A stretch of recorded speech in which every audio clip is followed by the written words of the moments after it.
I think this is one of the big challenges we have in veterinary medicine is we don't set a goal. The goal is to survive every day and just get through it. The goal isn't, hey, where am I going to take this group of phenomenally talented or high potential individuals over the next 3 years that would make me proud?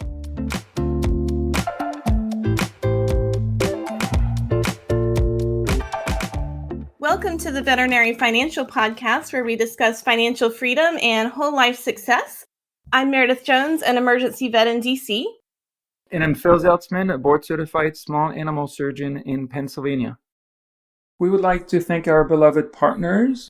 First, we have 5 elite partners: Care Credit, the popular third-party payment; Royal Canin, maker of fine pet food; Televet, a platform that offers telemedicine, remote payments, and communication tools for clients; Galaxy Vets, a new corporate group that allows all employees access to equity in the company; and Eckerd Enterprises, which offers a way to invest passively through what they call mineral rights, which is essentially oil and gas. And then we have our gold partner, VetX International, which is an amazing group, and they help vets learn the professional skills needed to thrive in practice. So thank you to our partners. Our guest today is Dave Nicol. He is a veterinarian, a practice owner, a world-famous speaker, book author, and the founder of VetX International. Dave, welcome to the show. Awesome to be here, guys. Thank you so much for having me on. So, Dave, you recently published a study called Leadership Actions and Their Effect on the Veterinary Practice. So what were the goals of the study and what makes it unique? So I have had a long time fascination with leadership, driven initially by my ineptitude at leadership. I thought I was great until I realized I wasn't. It's like the Dunning-Kruger effect, just gets us all, doesn't it? And so I ended up going on a deep dive into what good leadership looked like. And so I was fascinated by this. And so, I've done an awful lot of reading on the matter, but there really wasn't a lot of veterinary relevant literature that was out there. And so I thought, well, first of all, there's 2 terms in the title of this study that are notoriously hard to define for people. One is leadership, the other is culture. We sort of get that they're important, but we don't really have a great framework or mental model. We've got lots of role models and lots of impressions of what leadership is, but they're not necessarily good, or they're not necessarily appropriate, or they're not necessarily from useful places. And culture is even harder to define sometimes than leadership. Like, what is culture? Because it's so incredibly linked to organizational outcomes. It is an organic being in of itself, but it's nothing tangible. You can't put your finger on it and touch it. So the motivation behind it was to try and put some definitions around what does leadership look like in a very practical sense, because you may have noticed that veterinarians don't have an awful lot of time on their hands.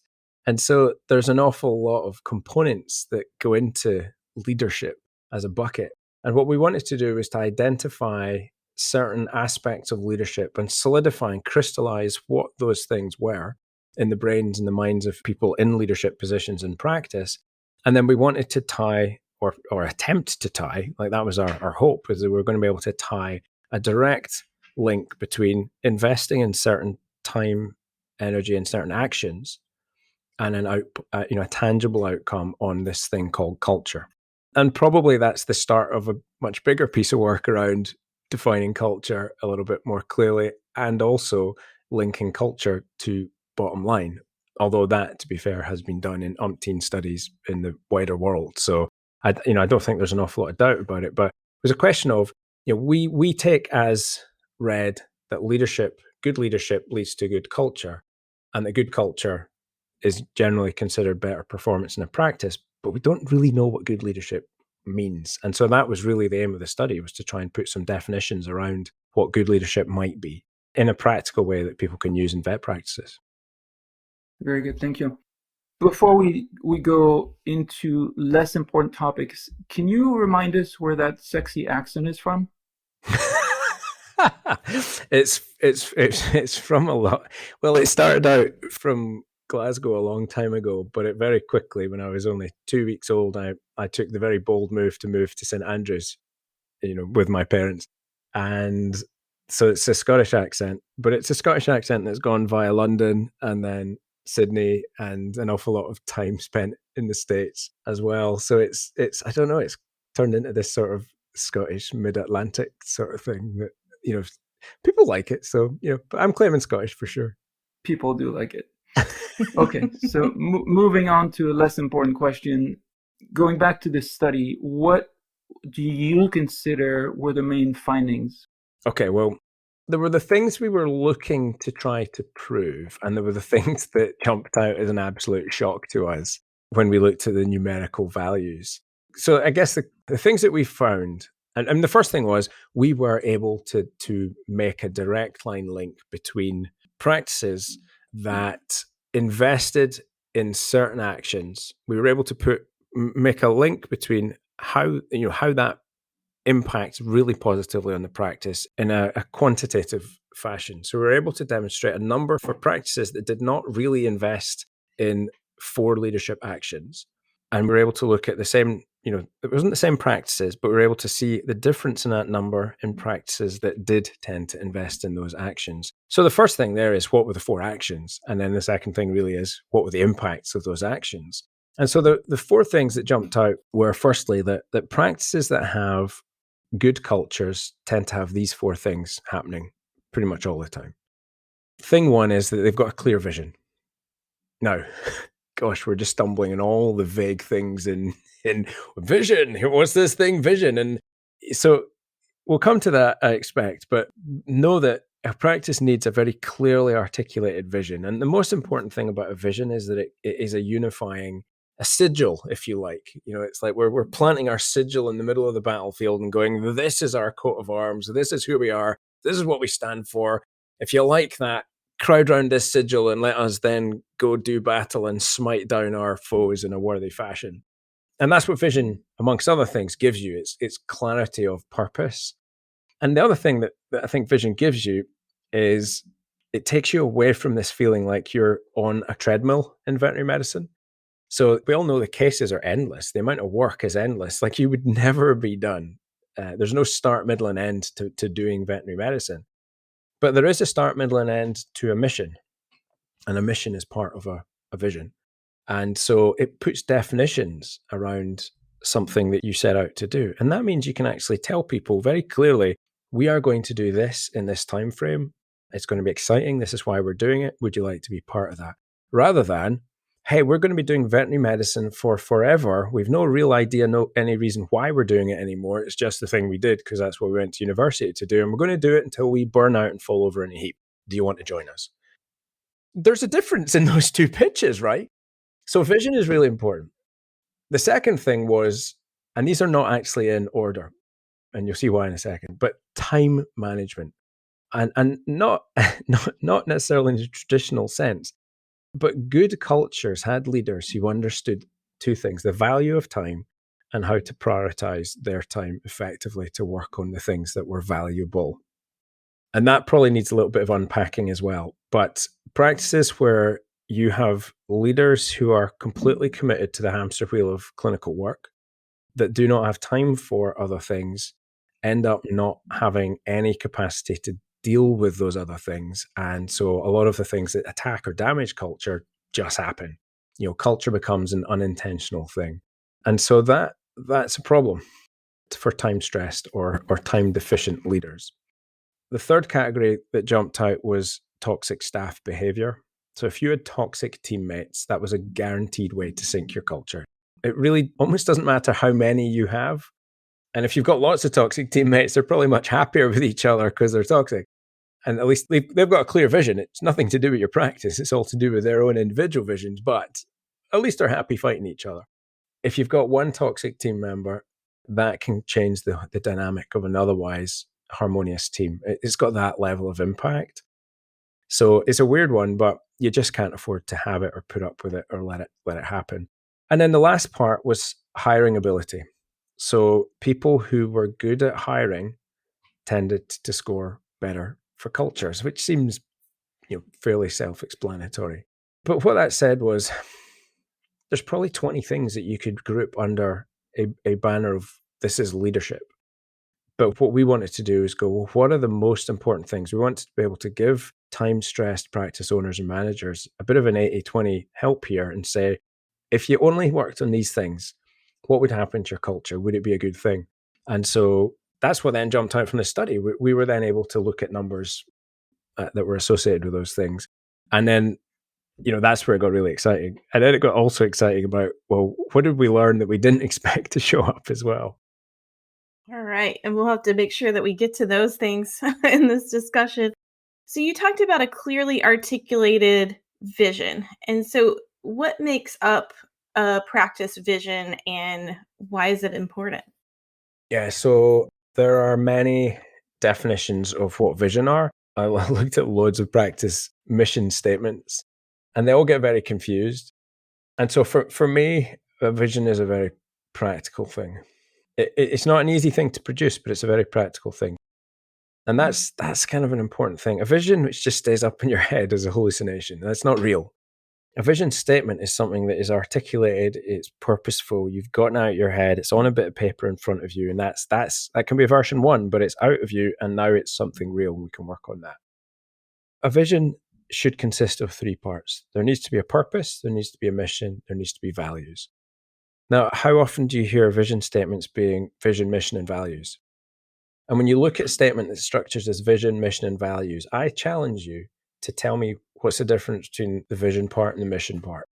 And when you read those things, they're almost ubiquitously airy-fairy, buzzword bingo, mumbo-jumbo, meaningless rubbish that does nothing to help anyone know what they're doing. And I'll also guarantee you that they sit in a drawer, gathering dust or paper clips. They're not brought to life in any meaningful way in the business. And so another way of looking at that is to say, well, actually, no, we've got a vision which consists of a purpose, mission, values, which means it's got a why, it's got a what, and a how. And your why needs to be, the best analogy I can come up with for this is that your why is like, imagine you're stood at point A on a landscape and up in the sky, you see a true North Star and you're like, man, that's the star. That's the direction for me. I am going to go that way. That's my inspiration. That's my true North. Boom. That's your purpose. It's the big thing in the sky. And the purpose, it could last for 100 years. It could arch out across 10 different business ideas. It comes from a very deep place of motivation. That's the thing. That's where the fire in your belly comes from. The mission is much more practical. And the mission in its most simple sense is simply a top level objective for your business. When all of the work comes together, what is it that everyone's trying to do in this giant pileup of a veterinary practice? Well, let's reverse engineer that and start with what would look good for us and over what time frame. So it's a smart goal. Okay, specific, measurable, achievable, audacious. I prefer that. Should give you butterflies and goosebumps. It should certainly be relevant to you, relevant to your skill set, what you want to achieve. And obviously it does need a time limit because you can build project teams around time limits quite effectively. And it's quite interesting when you look at the work of Tuckman, for example, who did the forming, storming, norming, performing, and adjourning. That's all sort of based around sort of project work. Like as human beings, we're not really meant to show up and just do this one project for the rest of our days, but that's sort of what veterinary medicine feels like. So I really like the fact there's a mission, and that mission might be 3 to 5 years typically. If you look at a company like Mars Corporation, they have a 50-year mission statement. Their executives have to do a business plan for 50 years' time. Now, that's a hell of a future exercise. I'm not saying that's a good idea. I mean, I really don't think planning beyond 3 years is a particularly easy idea. But my businesses are set up to plan on a 5-year cycle. And it's really serious for the first 3, and it's really, really serious for the first 1. But heck, if COVID's taught us anything, that you probably shouldn't be really, really, really serious about very much in your life. But you should certainly make plans. Obviously, I know I'm speaking to 2 financial gurus, and you should definitely be serious about that. But that aside, have some flexibility. So your mission is your what. What are you going to achieve? Your purpose is why the hell you're even doing it in the first place. And then the last part is incredibly important. Those are your values. And your values are about, okay, how are we going to do this? And the values for me are the foundation of the behavioral code that we're going to base our whole culture upon. So when people say, what is culture? culture is simply the summation of all the actions, the interactions, the behaviors, the things that become the norm, the way we do things around here, whether they're intentional or unintentional, that pile up over time and they become codified in the behaviors and the actions of the team. And if you've got a set of values, that is a really, really, in fact, it's the only way I know to intentionally manage this. Because let's say, Phil, let me ask you a question.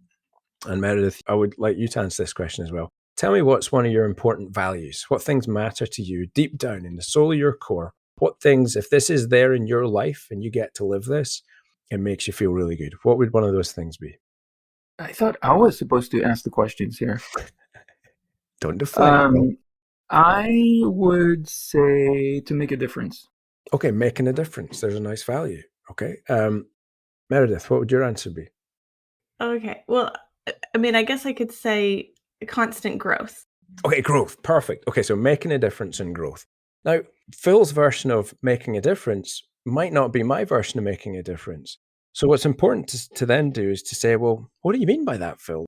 And what's nice is if you can get 3 descriptor sentences out of that one value, you've suddenly put some tangible dimensions around what making a difference means around here. Does it mean helping old ladies walk across the road? Does it mean helping veterinary professionals be able to have a 401k that sustains them later on in their life?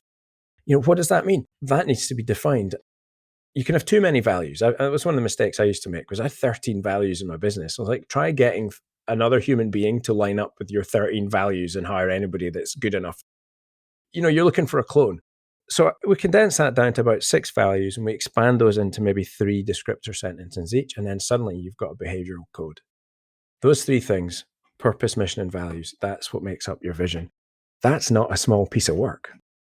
That takes energy, which then leads into why it's so important to be able to make time and prioritize time, because I would classify that as being $100,000 an hour work to sit and work through that. But most veterinary practice owners or leaders are working on, at worst, $10 an hour admin tasks that they're paying somebody else to do for them, or more likely, $1,000 an hour clinical generating tasks like doing dentals or doing yet more clinical stuff coming in. Meanwhile, the culture's left to unintentionally drift along or become the culture of personality. And it's the person who's the meanest or the loudest wins, which is how you end up with sort of bullying cultures and cliques and practices. That's brilliant advice. So just in case a listener or practice leader does not have a written good quality vision statement, where do they start? How do you start the process?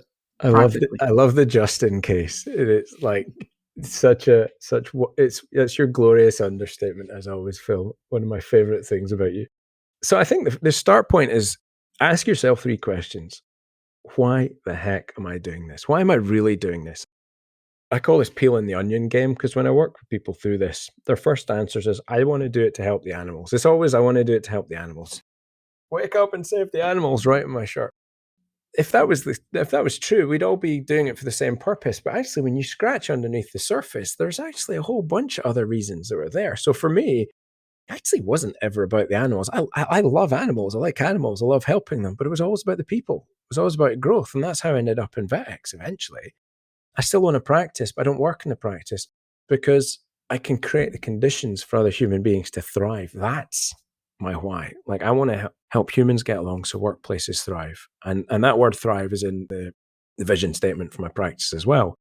That's baked in because it's a why. So I think it's about getting really authentic with who we are, because you can't be anybody else, and not worrying about what anybody else's reason to do veterinary medicine is. Worry about what your reason is. And I have one of my clients, and she won't mind me saying this, Sarah Vineyard, over in California. I'm sure you may know.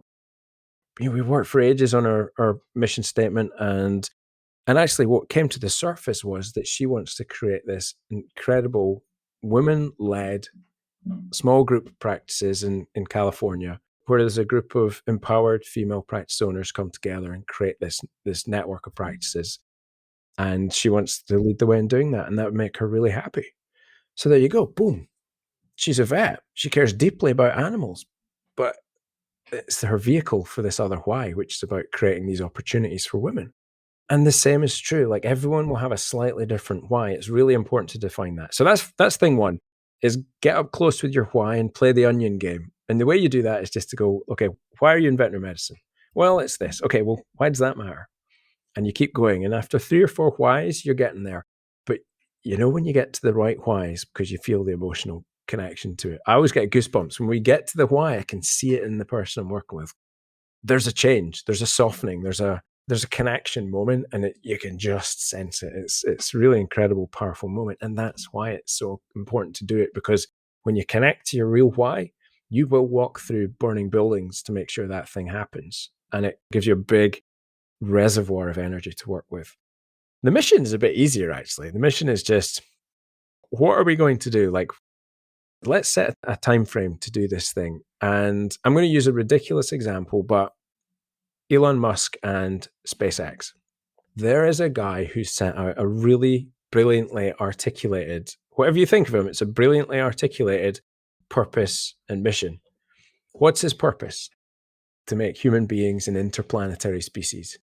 Mm-hmm. What's the mission? Well, actually, he's had several sub-missions along the way, which is the point of the mission. You can join them up to do some really crazy cool stuff. The first mission was, we just want to make going into orbit affordable, because the space programs run out of money. We're not going to be interplanetary if we don't have a space program of some kind. So how do we do this? How can we colonize Mars, however bonkers that may be, without putting probes and telemetry and stuff that can go to Mars and learn about it so we can figure some of the problems out? We're not just going to rock up and have a party. So we need this reusable rocket system, and the shuttle was defunct and NASA was out of money. So what did he do? He designed rockets that can go up into space and land back on the launch pad simultaneously with another booster rocket while he's landing a third one on a drone ship out in the Atlantic or the Gulf of Mexico. That is demented. Like, I don't know if you watched the SpaceX launches when he put the Tesla into orbit, which is a grotesque bit of space vandalism, I'm quite sure. But the sequence where he's landing those booster rockets simultaneously on the pad looked like it was something out of Thunderbirds. I mean, it didn't look real, to the point where if you hadn't had people viewing that, you would have called bullshit on it. So what's he doing now? He's building, by his own words, the big effing rocket ship to put humans into space. And look at the way he approaches the problem. We're now going to put a massive carrier vehicle in space that's going to become our shuttle to Mars. That's the next part of the mission. I love the way he approaches it. It took them to Starship 10 to get the thing not to explode or create a very expensive crater in the Texas desert. But every time there was progress and he kept at it. I mean, it's remarkable what that single focus does. Compare that to veterinary medicine, where there's no end point to this. We're just doing veterinary medicine. Why? No wonder we're burning out left, right, and center, and we lack inspiration. We can do this. We've just got to get a bit more imaginative and connect with some purpose and figure out why we're doing it and what it is we're going to do. And then it's okay if we change direction after that. And it doesn't have to be a stupid 50-year plan or a batshit crazy idea to put human beings on Mars. But if it helps you build a team and it helps you chunk down your career into 3 or 5 year slots, then that's really important from a positive psychology point of view as well. Because if you look at positive psychology in the PERMA model framework, one of the most important things is accomplishment. And a big part of accomplishment is goal setting. And I think this is one of the big challenges we have in veterinary medicine is we don't set a goal. The goal is to survive every day and just get through it. The goal isn't, hey, where am I going to take this group of phenomenally talented or high potential individuals over the next 3 years that would make me proud? And I think if we thought about our practices in those terms, we might find some really inspiring stuff, and we might take an awful lot more joy in the moments of growth and move through it, and not just look at, hell, we just got through another day and we survived. There's a lot more high five moments when you know why they're happening and you recognize the growth towards the shorter term objective. That's amazing. I love the thought of our practice leaders thinking about, okay, what over the next 3 years would make me proud, and I don't know how many people are doing that right now, So you talked about practice owners, medical directors, practice managers, practice leaders in general. You talked about them devoting more time to leadership priorities and not clinical priorities and not administrative work, right? And so how much time should they devote to leadership priorities? Okay.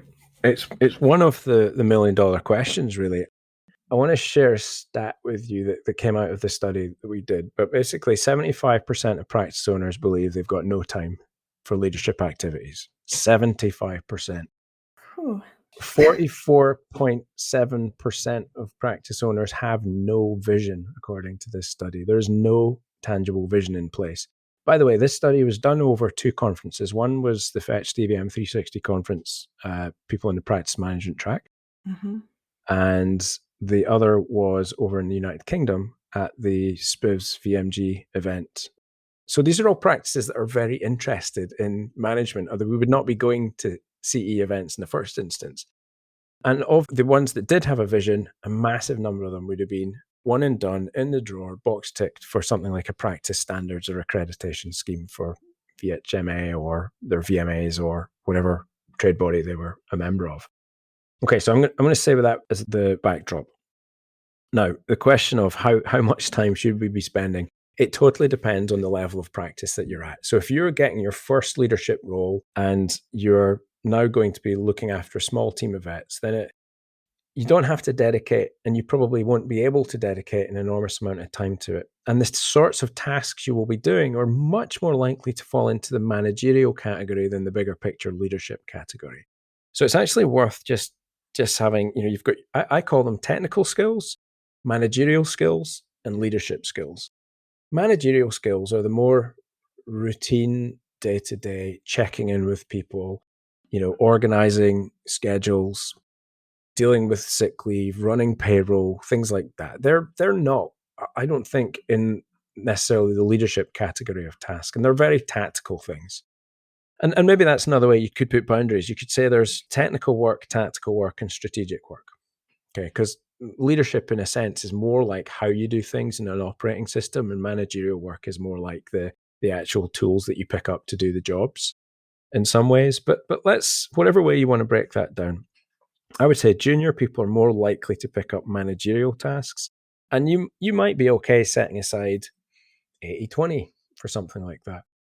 The further up the food chain you go as such, or the more senior you become in a business, the more genuine leadership things that you're required to do. So for me, the genuine leadership things are going to be planning your business. So strategic things like vision setting, like working out what's the organization chart going to look like 3 years from now? Who do we need? What skills do we need? Like, who are our customers? Answering those really big questions. That's senior leadership material. And then organizing your resources. So if you're going to take on a role of a chief veterinary officer, for example, you're going to be 100% focused on leadership, maybe 80% leadership with 20% management of a smaller team of senior execs that help you execute. For most people in practice, though, I think a good balance would be 60-20-20. 60% clinical, 20% managerial, 20% leadership. And the leadership activities are the ones that are really high value. That's your $100,000 and $10,000 an hour categories of task. So strategic stuff, $100,000 an hour. Working on that new marketing project that's going to bring you X number of clients or weed you out some of these horrible clients, make us all feel crappy. That's probably $10,000 an hour stuff. Working on recruiting great people could arguably be $100,000 an hour stuff, but certainly it's $10,000 an hour stuff. And I think the thing that's really hard to get through the heads of practice owners is that stuff doesn't come with an immediate dotted line or fast return on that. If you're thinking about creating a hiring process, that might not bring you results for 6 to 12 months. So there's no instant gratification. The emergency walks through the door, like the surgical case walks in the door, Meredith, the ER vet, Phil, the surgeon, you're getting paid within 2 days of that, and you get instant veterinary karma for that as well because you fixed or healed something. That is some really addictive veterinary crack cocaine right there. As soon as you take on a leadership mantle, your job stopped being that, and your job started being managing and steering the ship of your business. And so if you neglect that, bad things will happen. And this is the framework I was exposed to, and I think it worked really well just to get it into my head. That was, what do you want to earn? Do you want to earn $10 an hour? Do you want to earn $100 an hour? Do you want to earn $1,000 an hour? Or do you want to earn 10,000 or $100,000 an hour? I know which of those categories I would like to be earning in. And you're going to get paid what you are worth. So the more time you spend working in those big ticket areas, the better. But when you're a small practice, or you don't have a practice manager, or you're just setting out on this journey, there's a bit of pain involved in doing this, because if I don't do the work, who's going to earn the money to make payroll? That's the fear. Okay. But if you don't do the work, the pain's coming at you another way because of the unintentionality of your culture. And that is how en masse we've kind of gotten to where we are now, because we've dropped the ball for so long about how to look after graduates. We've spent all our time bitching and whining about millennials this and millennials that, and we haven't adjusted our cultures at all. And so over here in the United Kingdom, you still have people doing 10-minute appointments, putting graduates out into 10-minute appointments in a COVID world where they didn't get the last year of their tuition properly. And we're wondering why they're burning out. And we're blaming them and calling them snowflakes. I mean, really? Yep, that's good advice and good observations, sadly. So, of all the things you've described, which factor would you say has the biggest impact on culture based on your research? Toxic behavior. Toxic behavior. It's funny. Toxic behavior is the one that if you deal with toxic behavior, so practices on average, and we ask them to grade their own score, right? So I think when you ask somebody to grade their own culture score, there's going to be nobody's going to grade themselves as horrible in a survey. And we acknowledge this in the survey notes that there's obviously a subjectivity involved in this. But the average score for a practice where there were unresolved toxic behavioral issues was 6.2 versus practices that did deal with toxic issues. The average culture score out of 10 was a 7.5. So that was the biggest differential we got. Of course, the enabler to that is creating time. Because if you're stuck on the sort of coal face, as it were, you're constantly working and working, you don't have time. And more than anything, you've got a really good excuse not to deal with those toxic behaviors. And that's all we need, because it's an uncomfortable conversation. Give us a good excuse to get out of that conversation. We'll take it every time as humans, because nobody likes conflict. And we're not very good, and we're not very well trained at how to do conflict. So clinical ambushing, we allow our managerial leadership time to get ambushed. Perhaps we ambush it ourselves by allowing clinical things to take over that time, that if we actually invested it in dealing with that toxic behavior, then your culture score is going to jump up. And it's going to jump up because everyone else is going to breathe a big sigh of relief that they're not carrying that person or dealing with that sort of abuse in their day. And your culture just improved, and their belief in you as a leader just improved as well. But we don't do it because we fear that we may not be able to hire somebody to fill that gap in this marketplace. Guys, we've used that as an excuse forever. If you build a great culture and you talk about that great culture, people will find their way to that great culture because they want to believe in your vision. If they get your why, if they like the sound of your what, and they align with your hows, people will find you to work there. It's a leap of faith to an extent. So that would be one of the things that we want to do with this with this data is to partly encourage and partly expose the damage that is being done by not taking on these behaviors, but mostly just give people permission to take these things on. Because we know that practices with good cultures, they're hiring. Not every practice is having a hiring problem right now. Like I posted a job advert for a new job for Roundwoods, my own practice in London, and I had an applicant within 10 days. An applicant we're highly likely to hire. It seems like a great fit. How did we get them? Because somebody saw the job ad and recommended us as a place that was a great place to work.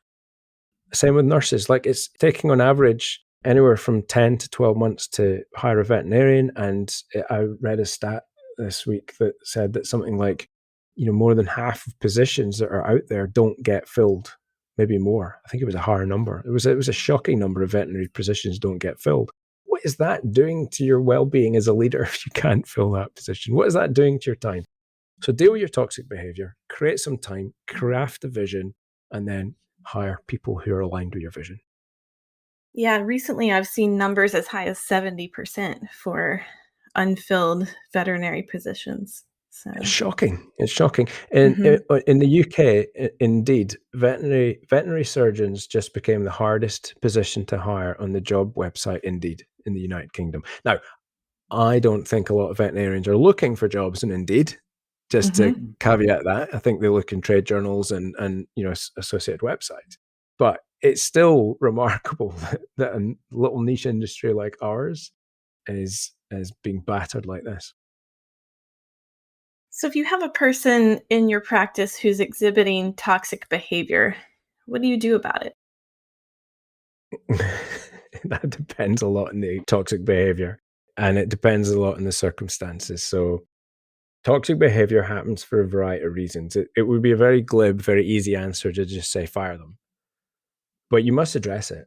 And I think the first step is talk about the toxic behavior. Now, where this is hard for people is where we haven't actually created a cultural code.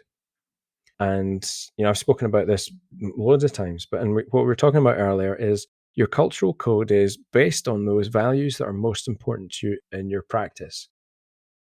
Okay, so for us here at VetX, innovation is one of our values. So we want people that will take risks. We want people that will experiment and try and fail and not be afraid to fail. We want people to push the envelope a little bit. One of our values is fun. But fun can mean different things to different people. So we've got to set some boundaries around, that's got to be fun that's everybody finds enjoyable. Growth is a huge one of our values. So what does growth mean? How have we codified growth into our culture? Well, so we've defined what we mean by writing out little sentences that determine what that means to us. We've taken that and we've put it on. So every desk, every station here has a printout of the values, like literally nailed on the workstation behind.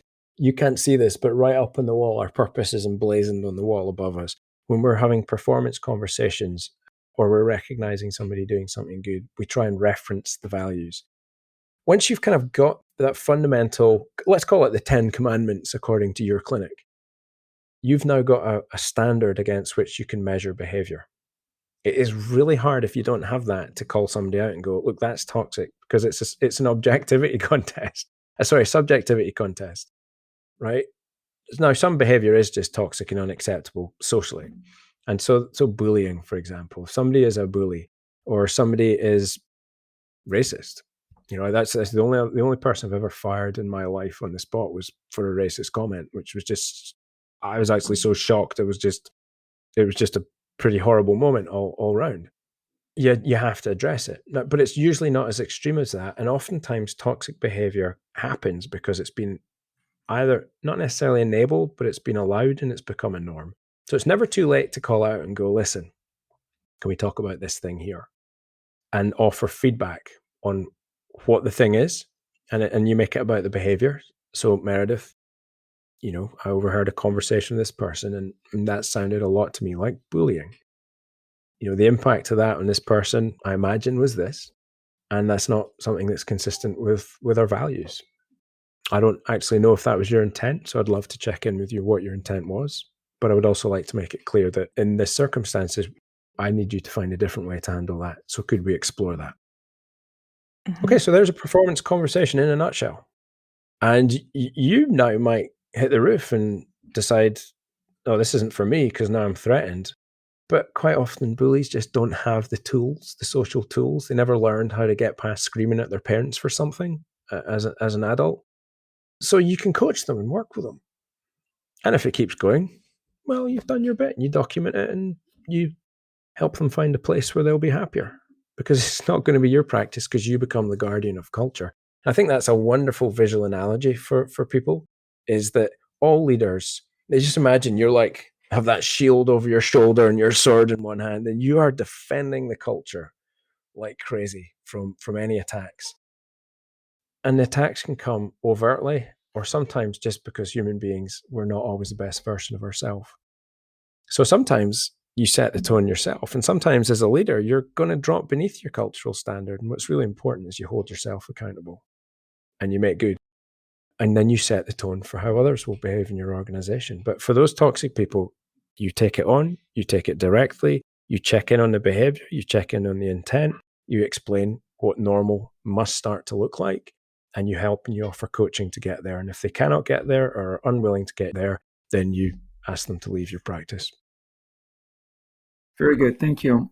So trying to be very practical, what are some tips you use in your practice to attract and hire and retain veterinarians, nurses, and even receptionists. I know everybody wants the easy button here. And in a market like this, there isn't an easy button. The easy button 5-10 years ago was write a job ad that stood out. And you would, maybe not 5 years ago, we're still having a hard time there, but certainly a decade ago, if you wrote a job ad that stood out, you'd get applications. If you were first into the Facebook channel and there was nobody else advertising there and you could tell a compelling story, you're going to get applications. The problem is that there are so many more vacancies than there are applicants, that those channels have become very congested. And sure, you'll get a better response rate by writing a well-crafted advert, but I think it has to run deeper than that now. People are fed up. People are calling BS on what they're seeing in general practice. They are burning out. It is an existential crisis. It's not a recruitment crisis. It's a bloody existential crisis. And so this is why I think a longer term good quality play here is to invest in culture. By investing in your leadership skills, you'll generate a better culture, and then you graph that on to, we're all in such a hurry to market to clients, and clients are falling in our clinics. Like, we almost need to do no marketing at the minute for clients. But who we do need to market to, and by market, I mean tell our story authentically, are the people who we've, again, thought deeply about who would be a good fit for our vision, our mission, and who align with our values. And then set about creating content that tells the story. Like, why is your purpose such? What is the mission you're going on, and why is it exciting? What are your values and how do they play out in your practice? Like, you could create 1,000 different pieces of content around there and be publishing that, not just onto a job site. Of course, your job ads need to have these things in there, but it's word of mouth. It's your market. It's your community. It's your tribe of people who kind of get you that are going to do the loudest shouting about you and attract others in there. And yes, the job ad is the signal. It's the smoke signal you can put up in the sky that there's an opportunity here. But when the right people see that, they're going to be attracted to it. That is not an easy button fix. There's a ton of work involved in there. And it's work that might take a practice a year to get right. And you might have a culture that's a bit toxic because you've got to deal with some tough things. But if you go on that road and you deal with those tough things, and you improve that culture, that's what I'd call employer branding. You can do good employer branding with a shitty culture, and you'll get away with it until they walk in the door. But the real sweet spot is, good employer branding is about telling a story authentically of a place that actually people want to work. And if you can marry those two things up, you're not going to have any recruitment issues whatsoever, because people want to do veterinary medicine. Veterinary medicine is still really popular. Applications have never been higher than they are at the minute, despite the debt issues that we've got going on. We will fix the problems that are there, the existential issues that happen in veterinary practice. We will fix them. But one of the most important places we have to fix is the culture. So I think gone are the days where you can just post an advert for 6 weeks that looks like everybody else's and talks about how you're a progressive practice and you've got all the toys and blah, blah, blah. I think you have to cast the net further, but you have to tell the story for longer. And I think employer branding is a 24/7, 365 kind of a deal. You can't just be doing it when you're hiring. And you shouldn't anyway, because if you're working on leadership, one of those skills, job 2 after doing the vision and flowing from the vision is to do your strategy. If you've got a mission over 5 years, then you need some numbers to support that. And part of that planning will be, what people do you need to support that? So you can actually be recruiting ahead of the curve. Again, there's a lot to get into there, but we're so reactive in veterinary medicine that if we're able to plan ahead, plan where we want the business to be in 3 years, that means we know who we'll need to hire in 3 years, and we plan intentionally and recruit intentionally against a set of values, then a lot of the headaches, a lot of the dumpster fire issues that we see cropping up again and again and again in practices, they just don't happen because you've got people who want to work together and they know why they're showing up. I don't want it to sound like every day is like Christmas in a practice like that. It's not. There's still really tough stuff. Like, veterinary medicine's hard. We're human, but you've got a team that trusts each other. And if you've got a team that trusts each other and can work through issues and has the skills to do that, that team will become resilient to problems and they'll get through things together really well. I'm sorry I don't have an easy button answer for you there. I'm working on an easy button answer for you, to be completely honest, but it's not there yet. Well, the study is a good start, though. Yeah, absolutely. And so you said that there were some surprising findings in the study. And so can you tell us more about those? Yeah, well, the total shocker to me was the number of practices that have zero vision and, being like just under 45%. What was quite a surprise to me actually was that 6 in 10 practices had difficulty recruiting. That meant that 40% of the market isn't having difficulty recruiting. So that was interesting to me. Mhm. 4 out of 10 had toxic behavior. So that meant quite a lot of practices didn't have toxic behavior. So that just challenged some of the narratives for me that were happening in the marketplace. But the thing that I liked most that came out of the whole thing was just the average culture score. It's a cumulative effect when you do the four things: defining vision, creating time to work on leadership priorities, addressing toxic behavior, and attracting and retaining clinical talent. If you can do those four things in your practice, then your average culture score is an 8 out of 10. If you have none of those things happening in your practice, then you have a 5.3 out of 10 culture score. That to me is a very big swing. Mhm. Remember, these are assessments that will bias to people ranking themselves a bit too high in a cohort of people who are already focused and interested on leadership. I would suggest that the mean culture score in veterinary practices sits somewhere south of 5. I can't give you a number to support that, but what was really exciting for us in this study was to be able to define some specific actions and to put some numbers that should justify investment, taking that leap of faith in stepping off the hamster wheel, on working on vision, and doing these things that are traditionally hard for vets to do because they don't have that instant payoff. But the culture score is the big payoff in the long term for everybody. Yeah, and the sustainability that comes from that too. Yeah. My favorite word, intentionality and sustainability, are my two favorite words of the last 2 years. They really are. So, Dave, we could talk to you all day and listen to that sexy voice all day, but unfortunately, we have some patients to see. I thought you were going to say you've got a vision to map out, Phil. But knowing you as No. I do, and the excellent operator you are, then I'm sure you already have one.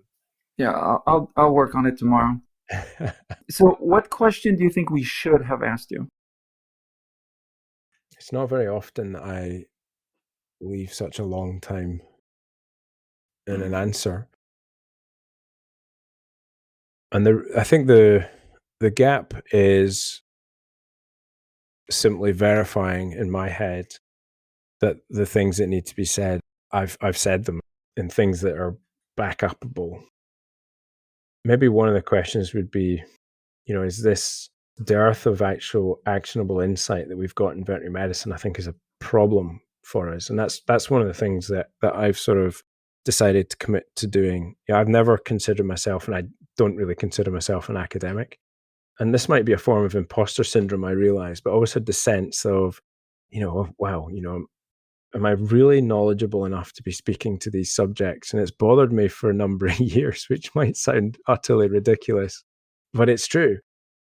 There's an absolute fascination and curiosity with the human condition that exists in me, and teasing out numbers and insight is something that's becoming increasingly interesting. So, I want to be able to share data that's got some numbers behind it, isn't just opinion, because I think that's the data that we need to hear. That's the way that we're going to change this for the better. Historically, I've shared things that have worked well in my practice. I wanted to aggregate more data. And I think that's the direction that I'm going to keep going in, is to really be able to generate meaningful content that changes things and be taken seriously. You've got to research and publish a bit more. So I don't think that was a question, Phil. And I'm not even sure it was a worthy answer, but that's what I've got for you. I mean, aside from, are Scotland going to make it to the World Cup? I mean, probably not, all things balanced. But that is definitely important. Or how awesome are my purple glasses? I mean, why didn't you ask that? They're pretty awesome. Yeah. Bit of neon pink tinging as well. Hey, like it's a cry for help. We're gonna need a screenshot of that. Yeah. So, Dave, just endless pearls from this discussion, and I mean that very sincerely. And Thank so you. before I come to our last question, where can our listeners connect with you? Yeah, so to connect with me directly, Instagram's probably the place I go to the most. I try very hard and guard my mental well-being by not spending too much time on social because I do find it a place that affects me. But I do like getting comments, and I'll interact with comments on Instagram pretty readily. So that's at Dr. Dave Nicol, Nicol, no H's, no double L's, no S's, no Ickles. Nickel, not a dime, all of that. Oh, but the report, and I encourage people to read the report. It's freely available to download. Like we're going to publish everything that we come across, and we're allowed to publish because we do a lot of work with companies as well, and we're not allowed to publish all of that stuff. But this is independently produced and completely ours to publish. And I got to credit my co-author Dermot, who did a lot of the data crunching, Dr. Dermot McInerney. It's available on vetxinternational.com. There's a resources section, and it can be downloaded there. I think it's on the blog as well. So we just want to get that in the paws of as many practice owners as possible to give a really friendly kick in the bum, to invest time in the right things, and to put some of the clinical stuff down. All right, love it. So now we're at our final question, Dave. What is your best advice for veterinary professionals? Oh man, that's such a huge question. And it's almost too big a question because there's so much, and it depends on which bit you are at. You know what? My best advice is, remember you're more than just a veterinary professional. And I don't mean that just is diminishing the veterinary professional bit of it. It's incredible. It's an important job. It's a job with amazing meaning. And you worked hard to make that come true. Whether you're a veterinarian, a veterinary technician or nurse, or reception team member, like, you're all integral parts of this team, but you're so much more than just being part of this industry. And that's really important, that we find ways to engage with other parts of our being, our lives, because that's a big part of being energized and making this sustainable as well. So all of this matters, but it is still just work. It's not the be all and the end all. So don't forget to enjoy it. And if you're not enjoying it, there's lots of options, and there's lots of other bits of your life you can enjoy. Well said. This was a great conversation. Thank you so much for your time and knowledge. I'm starting to see things a little bit differently than I used to. I think it's easier for vet professionals to just do what we do. It's easier to see yet another patient because that's what we think we're born to do, right? We're trained to do. It's much harder to dedicate time to management or leadership because that's not our default mode. This is something we have to physically take time to work on, and we're so busy that we don't typically take the time. I mean, the stats you mentioned are pretty compelling. They are. And I have to say that for some people listening, they just want to do that. And that's completely fine, Phil. If that's you, hire that talent in. I mean, it's one of I think the two most powerful leadership lessons that I have learned in action in the last, not just year, but 6 months, but certainly 2021. Hire really good people and then get the hell out of their way. Give them the tools to do something, and the energy and the inspiration, and then get the hell out of their way where you can. You got to get people to a level where you can trust them to do that. But when they're there, and give them the chance to fly. So get out their way. But the other thing is, hire in people who love doing that which you don't. If your magic zone is being in the OR or being in the ER, then you go in there and you hire somebody. But don't trample on their leadership things. Don't take over. Don't undermine them. Just make sure to get out their way or support them. But yeah, do it or buy it in. Either way, do what works for you. But definitely don't ignore leadership. That's a perfect way to end. Thank you so much. Thanks for having me, guys. A real pleasure. Thank you so much, Dave. If you liked today's episode, hit the follow or subscribe button. Until next time, take care and continue your path to financial success.